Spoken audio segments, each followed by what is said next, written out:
পৰমানন্দ ৰাজবংশীয়ে তেখেতে লেকচাৰ দিলে বহুত দেৰি আৰু মোক বহুৱাই চলে 1.5 ঘণ্টা। তেওঁ অদৰকে লেকচাৰ দিলে, তেওঁ একো কাম নকৰে।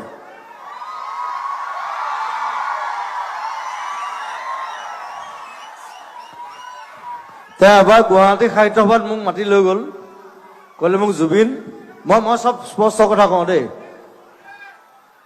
মোৰ লোক ঢাক একো নাই।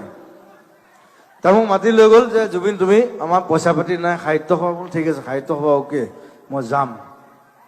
গৈ মই 1 ঘণ্টা এনেই গান গালোঁ, একো নাই, অ'কে। আমাৰ গুৱাহাটী মিউজিচিয়ানে বজাইছে, চব মোৰ ভাই বন্ধু।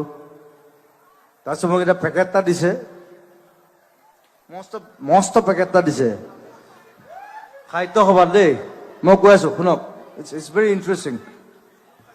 মোক খং উঠাৰ কাৰণ আছে। সাহিত্য সভাত পেকেট এটা দিছে, মস্ত বহাইছোঁ, কিতাপ দিছে। মই কিতাপ দিলে ভাল পাওঁ, গছ দিলে ভাল পাওঁ, কিতাপ দিলে ভাল পাওঁ। মই ঘৰত লৈ গ'লোঁ। তেওঁ ৰাতিপুৱা বাৰু কোনো নাই বাৰু, মই চবকে ভাত খুৱাইছোঁ। সাহিত্য সভাই ভাত খোৱা নাই, কিন্তু ময়ো খাইছোঁ। I was the only one. মই নিজে পৰঠা বনাইছোঁ।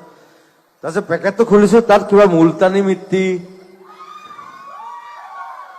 ফেচ ৱাছ, যিবোৰ মোক নালাগে, মই যিবোৰ ইউজ নকৰোঁ। মই বোলো কিতাপ দিব লাগিছিলে, ৱাই? পৰমানন্দ ৰাজবংশী মই ডাইৰেক্টলি ইয়াৰ পৰা গালি পাৰিছোঁ। ইয়াৰ পৰা হি ইজ ডুইং বেড। মই ইমানজনে শুনি আছিলোঁ, মই আজি ডাইৰেক্টলি গালি পাৰিছোঁ। মই ডাইৰেক্টলি গালি পাৰোঁ চবকে।